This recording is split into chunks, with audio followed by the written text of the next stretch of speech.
Hola, esta clase trata del uso de coordenadas polares para resolver integrales dobles.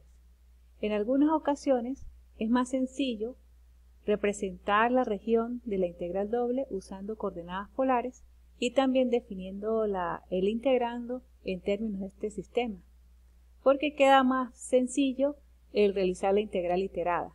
Entonces, dependiendo de esos elementos, nosotros decidimos en hacerlo en coordenadas polares o en coordenadas rectangulares.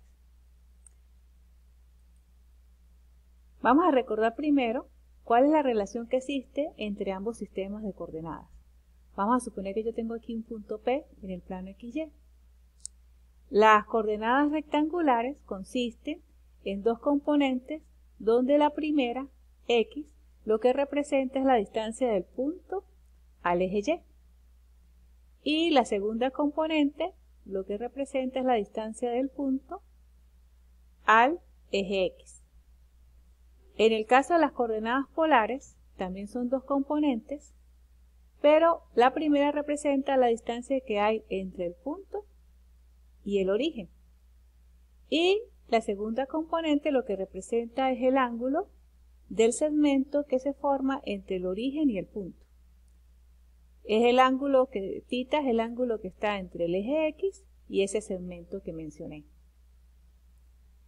Por lo general, θ puede representarse en grados o en radianes, pero en nuestro caso en particular va a ser siempre representado en radianes.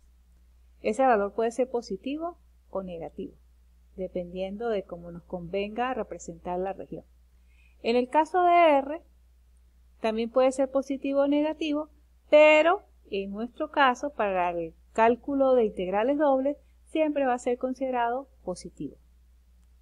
Para considerar la relación que existe entre ambos sistemas de coordenadas, nosotros nos basamos en este triángulo rectángulo que se forma acá.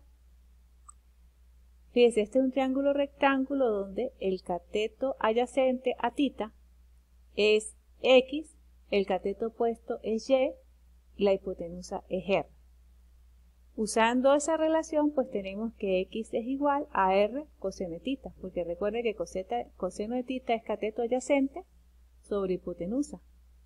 Pero si despejamos de allí X, nos queda que X es igual a R coseno de θ. Lo mismo tenemos con Y igual a R seno de θ. Y como R es la hipotenusa de ese triángulo rectángulo, pues usando Pitágoras tenemos que R al cuadrado igual a X al cuadrado más Y al cuadrado, porque X y Y son los catetos del triángulo mencionado. Y tangente de θ, recuerde que es coseno, es lado opuesto sobre lado adyacente del ángulo θ, y por eso nos queda Y sobre X. Usando estas ecuaciones, pues podemos ir de un sistema al otro.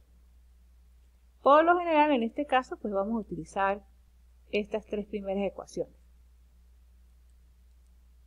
Por ejemplo, si nosotros tenemos estas regiones que aparecen acá, escribirlas a partir de coordenadas polares es más sencillo que hacerlo a partir de coordenadas rectangulares.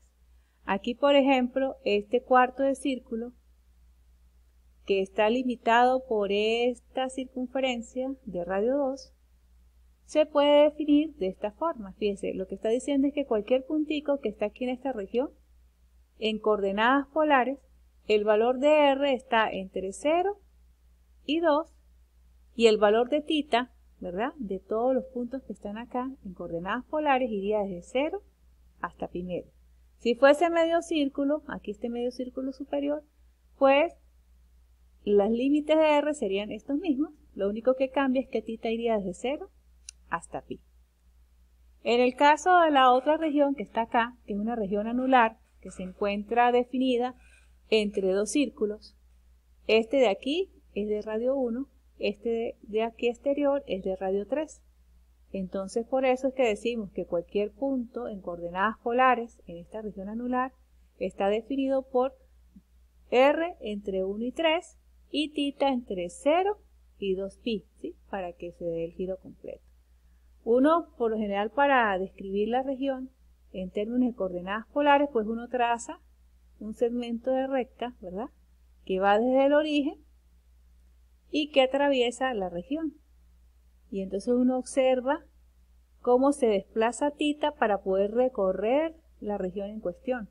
Y también cómo debe ser el valor de R, ¿verdad? Para observar entre qué límites está.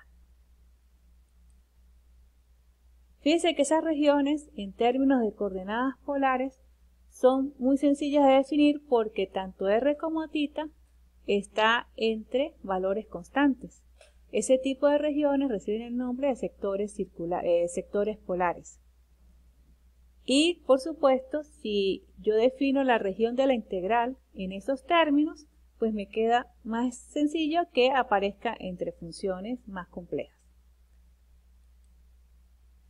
¿Cómo se hace para llevar de una integral doble que está definida en términos de rectangulares a una en coordenadas polares? Se utiliza este teorema que está acá. Dice, sea R una región plana que consta de todos los puntos x, y, aquí están definidos en términos de coordenadas polares, que satisfacen las condiciones de que R es mayor o igual a esta función en términos de θ y menor o igual a esta otra función en términos de θ. Es decir, aquí, en este caso, no es necesario que los límites de R sean constantes. Pueden ser funciones en términos de el parámetro θ. Pero fíjense que aquí está la condición de que R tiene que ser mayor o igual a 0. Y θ tiene que ir entre alfa y una constante, otra constante que es beta. O sea, θ en este caso está definida entre dos límites constantes. Pero con la condición de que cuando yo tomo beta menos alfa, eso tiene que ser menor o igual a 2pi. Dice que si las dos funciones que me limitan a R son continuas en el intervalo de alfa beta y f es continua también en R, en esa región R, entonces yo puedo llevar esta integral doble a términos de coordenadas polares usando la siguiente integral iterada, ¿no? En este caso, como la región R en coordenadas polares está definida de esta manera, pues yo puedo decir que es la integral iterada que va desde alfa hasta beta, de g de 1 de θ a g de 2 de θ, de la función f convertida ya en coordenadas polares. Esto lo que me está indicando es que yo estoy tomando a x como r coseno de θ y a y como r seno de θ. En esta expresión que está aquí como integrando, la convierto en términos de r y θ y esa función la multiplico por r. Este elemento que está acá es el factor de integración. y este es el orden en que se va a integrar, primero con respecto a r y después con respecto a θ. Dice que si f de xy es no negativa en r, esta nota, entonces la integral que aparece acá puede interpretarse como el volumen de la región sólida entre la gráfica de f y la región R. Dice, aquí vuelve a reiterar que cuando se usa la integral en el teorema 14.3, esta integral, asegurarse de no omitir el factor extra de R en el integrando. Eso se refiere a este. O sea, cuando nosotros convertamos esta función en términos de R y θ, hay que multiplicarlo por R, si no, pues no nos queda bien. En el ejemplo 2, lo que se está es aplicando el teorema anterior. Dice que R es una región anular comprendida entre los círculos x al cuadrado más y al cuadrado igual a 1 y x al cuadrado más y al cuadrado igual a 5. Y nos piden evaluar esta integral. Entonces la idea es utilizar el cambio de coordenadas polares para resolver la integral en cuestión. Si esta integral se resolviera de forma rectangular, habría que definir la región en términos de estos dos círculos. Pero eso implicaría que tendríamos que dividir la región en varias partes, porque por ejemplo, en esta parte de acá podemos observar que la región está limitada arriba y abajo por el círculo grande, ¿verdad? Entonces habría que considerar esa región aparte. Y si nos vamos a esta parte de acá, la integral en la región está definida por el círculo grande y el círculo pequeño. Y si nos vamos acá, entonces estaría definido por esta región, o sea, por el círculo grande arriba y abajo. Y si nos vamos a esta parte es otra cosa porque la curva de arriba es el círculo pequeño y esta de aquí abajo es el círculo grande. Entonces habría que dividir este círculo, en esta región, en 4 partes para resolverla de forma rectangular. Pero en el caso de utilizar coordenadas polares, pues es muy sencilla. Y de hecho, también los límites de integración pues quedarían constantes. Fíjense, en términos de coordenadas polares, esta región se define como que el valor de R está entre este círculo que es de radio 1 a este otro círculo que es de radio 5, esto que aparece aquí. Y θ estaría entre 0 y 2pi. Usando el teorema anterior, pues diríamos que esta integral es igual a la integral iterada que va de 0 a 2pi, de 1 hasta raíz de 5, de esta función definida ahora en términos de coordenadas polares. Lo que se hace es que esta x se reemplaza por r coseno de θ y esta y por r seno de θ. Esto ya se hizo el cambio, que sería esta parte de acá, y se multiplica por el factor r, que no nos podemos olvidar de este, por el diferencial de r por el diferencial de θ. Es decir, primero integramos con respecto a r y después con θ. Luego de aquí en adelante solamente es el procedimiento de integración, que es recordar lo que ustedes vieron en matemática 2. Pero claro, tomando en cuenta cuál de estas variables que aparecen aquí en el momento de integrar es la variable y cuál es la constante. Por ejemplo, aquí primero se multiplicó esta r por los elementos que están adentro y quedó r al cubo por coseno al cuadrado de θ más r al cuadrado por seno de θ. Primero habría que integrar con respecto a r y después se va a integrar con respecto a θ. Entonces vamos a integrar esto primero con respecto a r. Como aquí es r al cubo, nos quedaría que la integral de r al cubo es r a la 4 sobre 4 por esta constante que es coseno al cuadrado de θ.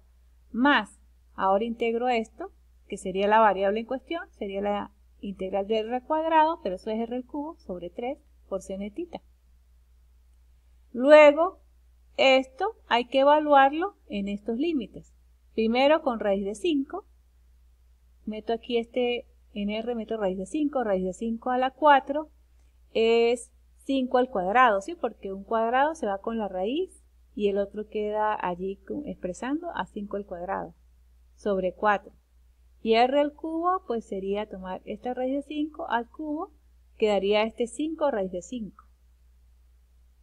Y después se evalúa con 1. Con 1 daría un cuarto aquí y aquí quedaría un tercio. Pero recuerden que sería la primera evaluación menos la evaluación en 1. Cuando se toma aquí 25 cuartos menos un cuarto, habría que revisar si queda es este valor de 6, ¿verdad?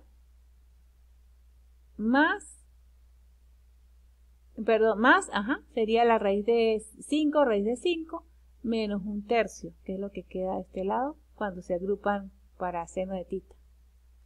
Luego aquí lo que se hace es integrar con respecto a θ, pero para integrar coseno al cuadrado recuerden que se utiliza la identidad de ángulo doble, ¿no? Coseno al cuadrado de θ es igual a 1 más coseno de 2θ sobre 2. Eso es lo que se utiliza acá. Como está dividiendo entre 2 con este 6, pues queda 3. Y multiplicando cada elemento de coseno al cuadrado de θ con ese 3, pues queda 3 más 3 coseno de 2θ. Y aquí pues esto es una constante, seno de θ. Entonces aquí se integra. La integral de 3 es 3θ, la integral del coseno de 2θ pues sería seno de 2θ sobre 2, ¿verdad? Por este elemento que acompaña a la 2, pues hay que hacer como un cambio de variable y por eso que aquí queda este 2. Y la integral de seno de θ, recuerden que es menos coseno de θ, por eso que está acá menos. Aquí hay que recordar lo que es la integral, ¿no? Y después se sustituye primero con θ igual a 2pi y luego con θ igual a 0. Al hacer la sustitución y simplificar, todo me da 6pi. Entonces, de esta manera es que uno puede resolver esta integral rectangular usando coordenadas polares.